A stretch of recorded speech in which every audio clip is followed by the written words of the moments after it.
Representative Mo, welcome to Gyeongjong Dialogue on CICC. It is an honor to have you with us. This is your second visit to China this year and your first time in Wuhan for the World Youth Development Forum. Welcome. I understand that before entering public affairs, you personally experienced many of the pressures that young people commonly encounter today. Looking back on that period, how do you understand the challenges facing young people at present? How did those personal experiences shape your views on mutual support and volunteer service among young people? As you know, I am a father, 1-year-old child. Before being a politician, I am a young father raising a baby and someone who recently experienced the challenges of finding home, finding job. I was like housing, childcare, economic problem is not just about the policy, it's just about life. And they are part of my daily life. That experience maybe taught me one lesson.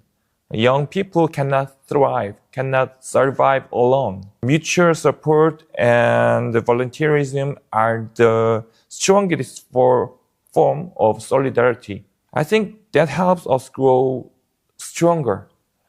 For young people, solidarity is not a choice. It is a way to move forward together, I think. From serving as Youth Affairs Secretary in Gyeongjong Province to chairing the National Youth Committee of the Democratic Party, you have long focused on how young people can help solve real-life problems.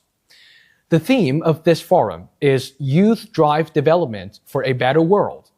Based on your experience, could you share some specific cases of how young people have used new technologies, volunteer service, or cultural creativity to drive social development? As you say, I was the secretary of President Lee when he was Gyeonggi Province minister. I think young people are not just the beneficiaries of policy. They are creators of change and many choice. I have seen young people use AI, database, and digital platforms to propose political solutions for transportation and urban challenges. That is very interesting.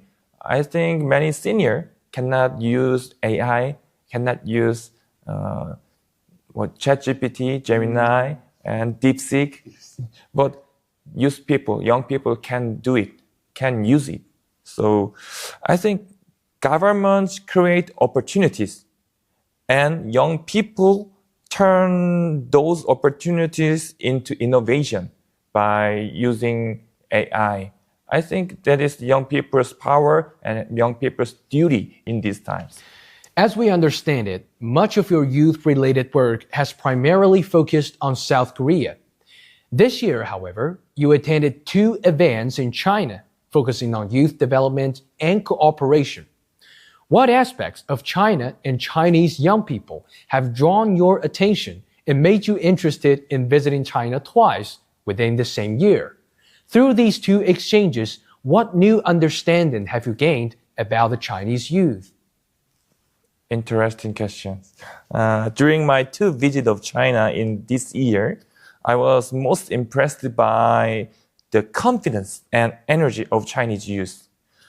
They respect their long history while embracing innovation and AI with remarkable enthusiasm.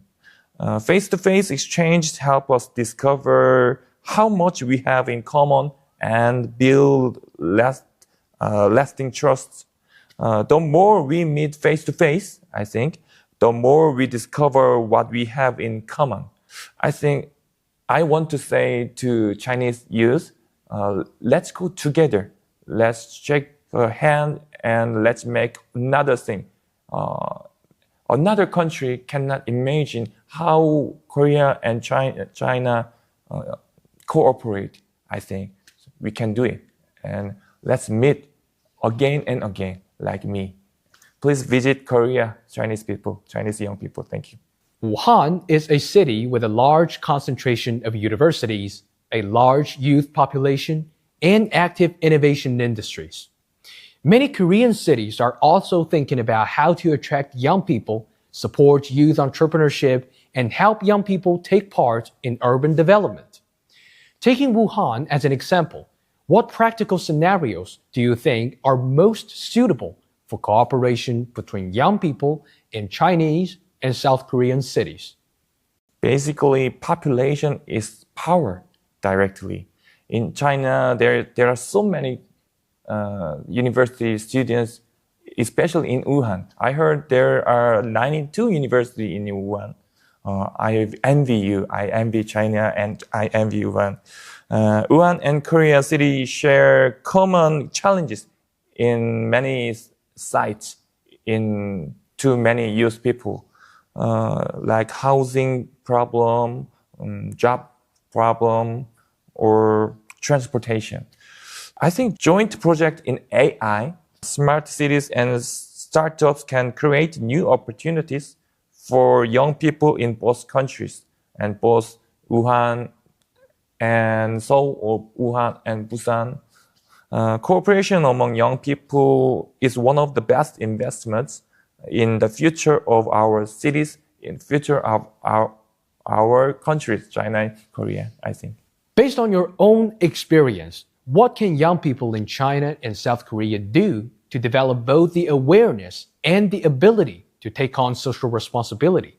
And how can they contribute through future cooperation to the development of China-South Korea relations and to the wider world? Social responsibility begins with understanding one another. The more young people learn, work, and solve problems together, the stronger the trust between our two countries will become. I think the friendship of young people will become the strongest bridge between China and Korea. Basic and standard is the first step, I think. Many fantastic imagination will be helpful to us, but it's not second steps, I think. First step is just understanding each other, understanding each themselves, ourselves, is the first step, I think. Today, young people with different backgrounds, streams, and aspirations are all facing the technological revolution of artificial intelligence, as well as the uncertainty about the future. In your view, from what perspective can young people in our two countries think about their own life planning so that they can better understand their individuality and unlock their potential? I want to say, don't compete with AI. Learn to work with it, I think. Creativity and empathy and diverse experiences will become even more valuable. Technology will continue to evolve, but understanding people will always remain a uniquely human strength. Bottom line is, AI may find the answers, but only people can decide which questions are worth asking. That is the point. The power for using or working or operating AI is the key. The young people can survive in these days in China and Korea, I think. Young people are not only preparing for the future, they are already creating. They are doing it.